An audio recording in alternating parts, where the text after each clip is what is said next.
आपने सभी व्रत उपवास करे हैं, सभी कहानियां सुनी है, लेकिन अगर आपने धरती माता की कहानी नहीं सुनी, धरती माता का व्रत नहीं किया, उद्यापन नहीं किया, तो आपको करने के बाद परलोक में जमीन नसीब नहीं होगी। इसलिए आपको धरती माता की कहानी सुनाई चाहिए, व्रत करना चाहिए और साथ इसका उद्यापन भी करना चाहिए। इसलिए अब हम धरती माता की एक प्राचीन कहानी सुनते हैं। बहुत पुरानी बात है। एक गांव में एक बुढ़िया मैं अपने साथ बेटा बहू के साथ रहती थी। खूब सारे उसके पोता पोती थे, भरा पूरा परिवार था। बुढ़िया माई धार्मिक प्रवृत्ति की थी। बुढ़िया माई ने अपने जीवन काल में सभी व्रत उपवास करें। सभी व्रत उपवास करने के साथ उसने सभी व्रत का उद्यापन भी किया। बुढ़िया मैं अपने रिश्तेदारों को खूब लेन देन भी करती थी। पीहर और ससुराल में सभी लेन देन करें। बुढ़िया मैंने अपने भांजे भांजियों व बेटियों को खूब मेरा भी भर, उसने सभी व्रत का उद्यापन भी किया। धर्मराज की कहानी सुनी, पोपा बाई की कहानी सुनी, चित्रगुप्त जी की कहानी सुनी और उनका उद्यापन किया। सभी एकादशियों का व्रत किया और साथ ही उसने धूमधाम से सभी नाते रिश्तेदारों को बुलाकर उद्यापन किया और खूब देने किया। बुढ़िया माई का रोज का नियम था, वह सुबह जल्दी उठती, स्नान करने के बाद रज राधा कृष्ण के मंदिर में दर्शन करने जाती थी। फिर मंदिर के रास्ते में उसे जो सबसे पहले मिलता उसे वह राम राम बोलता और उसे एक टका देती थी। यही उसके रोज का नियम था। रोज वह गाय को और कुत्ते को रोटी देती, चिड़िया कबूतरों को दाना पानी देती थी। इस तरह बुढ़िया माई का समय बहुत अच्छे से गुजर रहा था। तब एक दिन बुढ़िया माई के 6 बेटा बहू ने अलग रहने का निर्णय लिया। उन्होंने अपनी माँ से कहा कि माँ, अब हम अपने परिवार के साथ अलग रहना चाहते हैं।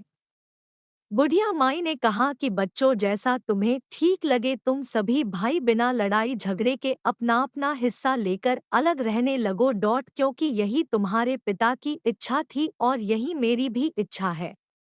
तब सभी 6 भाई अपना अपना हिस्सा लेकर अलग रहने लगे। लेकिन छोटी बहू व 7वां बेटा अपना हिस्सा लेकर पुराने मकान में ही अपनी माँ के साथ रहने लगे।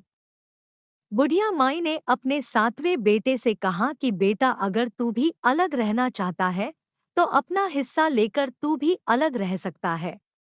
लेकिन 7वें बेटा बहू ने कहा कि नहीं माँ, हमें कहीं नहीं जाना, हम यही अपने पुष्टि नहीं मकान में आपके साथ रहेंगे। हमें आपके आशीर्वाद की और आपके साथ की ज्यादा जरूरत है। तब बुढ़िया मैं अपने साथ में बेटा बहू के साथ पुरानी हवेली में ही रहने लगे। बुढ़िया मैं हमेशा की तरह रोज सुबह जल्दी उठती, स्नान आदि करने के बाद अपने 7वें बेटे से एक टका मांगती और मंदिर के रास्ते में जो उसे सबसे पहले मिलता उसे वह राम राम कहती और एक टका देती। और रोज के नियम के अनुसार ही वह गए और कुत्ते को रोटी देना जारी रखा और चिड़िया कबूतरों को दाना पानी देने का जो नियम उसका था वह भी उसने जारी रखा। इस तरह समय गुजरने लगा। तब एक दिन बुढ़िया का 7वां बेटा बीमार पड़ गया। कई दिनों तक काम पर नहीं जा पाया। कई दिनों तक वह काम पर न गया तो घर में राशन खत्म हो गया। बुढ़िया का दान पुण्य और एक टका, अब वह सब बंद हो गया। बुढ़िया बड़ी समझदार थी। उसने अपने बेटा बहू से कोई मांग नहीं करी। वह अपनी 2 रोटी में से एक रोटी के 4 टुकड़े करके एक कुत्ते को, एक गाय को और बाकी के चिड़िया कबूतरों को चुरा कर के डाल देती। वह अपने बेटे से अब एक टका की मांग भी नहीं करती थी, क्योंकि उसे मालूम था कि बेटा काम पर नहीं जाता है तो उसके पास पैसे भी नहीं होंगे। इसलिए वह उसे एक टका भी नहीं मांगती। एक दिन बुढ़िया की पड़ोसन बुढ़िया के पास आई। बुढ़िया की बहू अपनी पड़ोसन के लिए चाय नाश्ता लेकर आई। तब पड़ोसन ने कहा कि नहीं बहू, आज मेरा धरती माता का व्रत है, मैं आज चाय नाश्ता नहीं करूंगी। बुढ़िया ने अपनी पड़ोसन से पूछा कि बहन, धरती माता का व्रत यह क्या होता है? तब पड़ोसन ने कहा कि बहन, तूने सब दान पुण्य करे, व्रत उपवास करे, अगर तूने धरती माता की कहानी नहीं सुनी, नहीं व्रत किया तो तुझे मरने के बाद पाँव रखने के लिए धरती नहीं मिलेगी। बुढ़िया ने कहा कि बहन यह क्या होता है। तब उसकी पड़ोसन ने बुढ़िया माई को पूरी बात बताई कि बहन मरने के बाद पाँव रखने के लिए परलोक में धरती चाहिए। और अगर तूने धरती माता का व्रत नहीं किया, धरती माता की कहानी नहीं सुनी तो तुझे परलोक में धरती नहीं मिलेगी। तब बुढ़िया माई ने धरती माता की कहानी पूछी और व्रत की विधि पूछी। तब पड़ोसन ने कहा कि बहन धरती माता की 7 दिन तक कहानी सुनते हैं और व्रत करते हैं। तब पड़ोसन ने बुढ़िया माई को व्रत की पूरी विधि भी बताई और थोड़ी देर बाद वह वापस अपने घर चली गई। अब बुढ़िया माई चिंता में पड़ गई कि घर में खाने को राशन नहीं, पैसा नहीं तो धरती माता का व्रत कैसे करें। तब बुढ़िया माई ने कुछ विचार किया और विचार करने के बाद उसने अपनी 7वीं बहू को 6 बड़ी बहू को बुलाने के लिए भेजा। थोड़ी देर बाद सभी 6 बहू अपनी सास के पास आई और पूछने लगी कि माताजी आपने आज हमें क्यों बुलाया है, आपको हमसे क्या काम है। तब बुढ़िया माई ने कहा कि बहू मैंने अपनी उम्र में सभी व्रत उपवास करे, सभी का मैं उद्यापन भी कर दिया, लेकिन मैं धरती माता की न तो कहानी सुनी है नहीं व्रत किया है। क्या तुम छाव में से कोई मेरा यह व्रत करवा दोगी। लेकिन सभी 6 बहू ने पूरी बात सुनने के बाद मना कर दिया। तब बुढ़िया माई उदास होकर बैठ गई। तब बुढ़िया माई की 7वीं बहू और बेटे को जब पता लगा 6 बड़ी भाभियों ने माँ को धरती माता का व्रत करवाने से मना कर दिया है, तो 7वां बेटा और बहू अपनी माँ के पास आए और बोले कि माँ आप दुखी और उदास क्यों हो। कोई बात नहीं, अगर बड़ी भाभियों आपको धरती माता के व्रत करवाने में आपकी मदद नहीं करती है तो हम आपको धरती माता का व्रत करवाने में मदद करेंगे।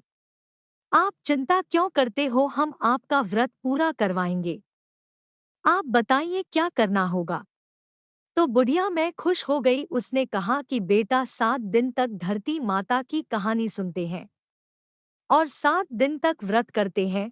पीपल के पेड़ के पास 1.25 हाथ जितनी जमीन खोदकर उसके ऊपर 1.25 मीटर लाल कपड़ा 1.25 मीटर सफेद कपड़ा बिछाकर उसके ऊपर रोली मोली चावल नारियल रखकर कहानी सुनते हैं और कहानी किसी पंडितानी से सुनते हैं।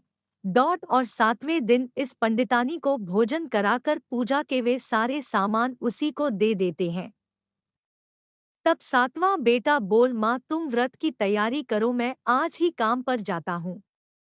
बेटा बहुत बीमार था लेकिन अपनी माँ को धरती माता का व्रत पूरा करवाना था।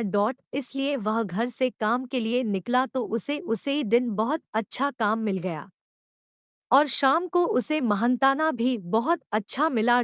7वां बेटे को जब शाम को मेहनत आना मिला तो उसे बहुत खुशी हुई। उसने उन पैसों से धरती माता के पूजा का सारा सामान खरीदा और साथ ही घर का राशन खरीदा। सारा सामान लाने के बाद उसने अपनी माँ को धरती माता पूजा की सारी सामग्री दी और अपनी पत्नी से कहा कि मेरी माँ का 7 दिन तक अच्छे से ख्याल रखना, रोज अच्छा अच्छा पकवान बनाकर खिलाना। दूसरे दिन 7वीं बहू ने सास के नहाने के लिए पानी गर्म किया। सासू माँ के नहाने के बाद 7वीं बहू ने कपड़े धोए सुखाए और सासू माँ को लेकर पीपल के पेड़ के पास गई।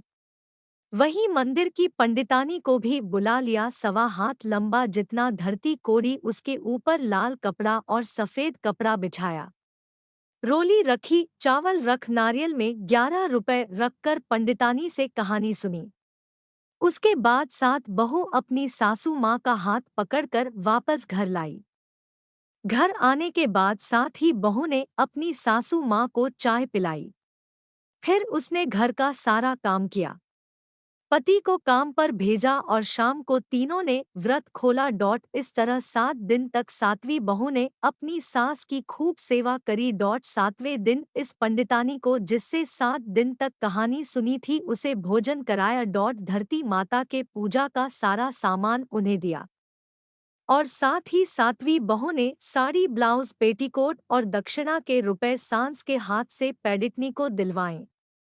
उसी दिन दोपहर का सारा काम करने के बाद जब बहू रोज की तरह सांस के कपड़े जो धोए थे उन्हें उठाने गई तो वहां उसे हीरे मोती आभूषण सोने चांदी के सिक्कों का ढेर पड़ा हुआ मिला। बहुत आश्चर्यचकित हो गई बहू भाग भाग अपनी सास में पति के पास आई और पूरी बात बताई। सास अपने बेटा बहू के साथ उसी स्थान पर गई और उसने कहा कि बहू यह तेरी सेवा का फल है। तूने 7 दिन तक धरती माता का मेरा व्रत पूरा करवाया। तूने सच्चे भाव से सच्ची लगन और श्रद्धा से मेरी सेवा पानी करी। रोज मेरे लिए नहाने का गर्म पानी करती, मेरे कपड़े धोकर सूखती, मुझे रोज हाथ पकड़कर कहानी सुनने ले जाती और रोज मुझे वापस घर लाकर फिर से चाय पिलाती। बहू तू इसकी हकदार है। 7वां बेटा और बहू अपनी माँ के चरण पकड़ लेते हैं। माँ अपने बेटा बहू को देती है। जब इस बात का पता बड़ी 6 बहू को चलता है तो वह इस समय भाग भाग अपनी सास के पास आई और अपनी गलती की माफी मांगने लगी। और वे सभी अपनी सासू माँ को अपने घर ले जाना चाहती थी। है धरती माता जैसे यहाँ बुढ़िया से खुश हुई, जैसे अपने बेटा बहू का घर दोनों से भर दिया, वैसे सबको देना।